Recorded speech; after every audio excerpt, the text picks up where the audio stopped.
Hello everyone. आज हम start कर रहे हैं क्लास 6 की आपकी एसएसटी की वर्कशीट नंबर 20। डेट है आपकी 7 दिसंबर 2020।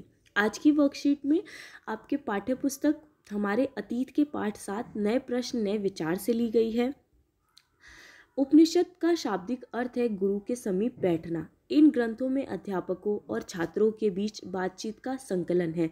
इन विचारों को सामान्य वार्तालाप के माध्यम से प्रस्तुत किया गया है। तो उपनिषद का शाब्दिक अर्थ होता है गुरु के यानी अपने टीचर्स के पास बैठना, और इन ग्रंथों में यानी उपनिषद में अध्यापकों और छात्रों के बीच में टीचर्स और स्टूडेंट्स के बीच में जो बातचीत होती है, उन सारी बातचीत का उपनिषद में संकलन किया जाता है, उसको लिखा जाता है।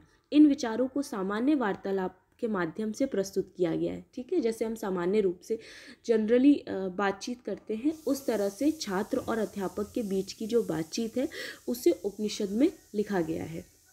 जिस समय बुद्ध उपदेश दे रहे थे और शायद थोड़ा पहले अन्य विचारकों ने भी कठिन सवालों के जवाब खोजने की कोशिश की।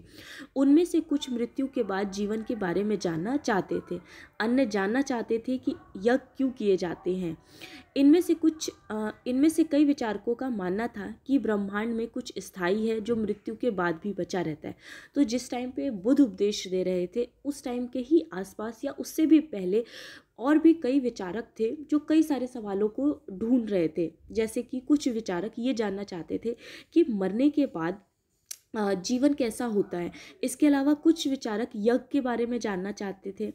कई विचारकों का मानना था कि ब्रह्मांड में कुछ चीज़ें जो होती हैं, जो हमारे पूरे यूनिवर्स में कुछ चीज़ें जो होती हैं वो परमानेंट होती हैं, जो कि मरने के बाद भी बची रहती है।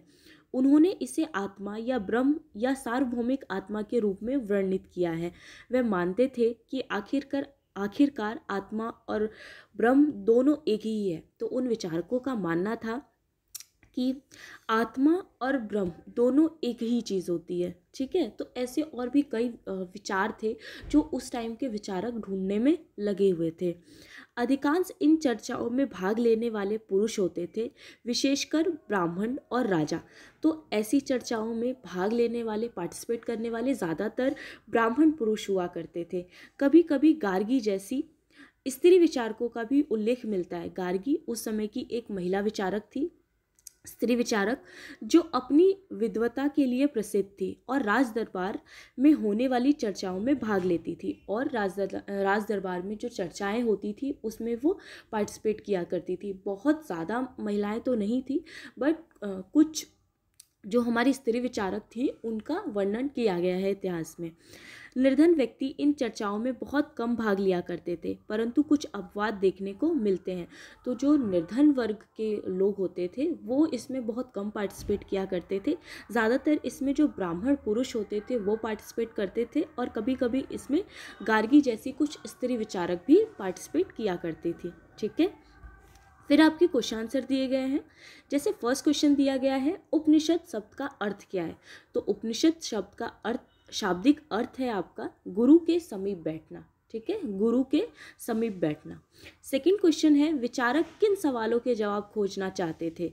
तो उत्तर होगा आपका कि कुछ विचारक मृत्यु के बाद के जीवन के बारे में जानना चाहते थे। तो कुछ विचारक ऐसे थे जो मृत्यु के बाद यानी मरने के बाद हमारा जीवन कैसा होता है, क्या होता है, इसके बारे में खोजबीन कर रहे थे। विचारक यज्ञों की योग्यता के बारे में जानना चाहते थे। तो कुछ विचारक ऐसे भी थे जो यज्ञ करवाए जाते हैं उसकी क्या उपयोगिता होती है, क्या इंपॉर्टेंस होती है, इसके बारे में जानना चाहते थे। थर्ड हो जाएगा आपका कि विचारक आत्मा के विषय में जानना चाहते थे। ठीक है, उसके बाद थर्ड क्वेश्चन है आपका, उस समय की एक महिला विचारक का नाम बताइए। तो आप लिख सकते हैं गार्गी। गार्गी उस समय की एक महिला विचारक थी। ठीक है,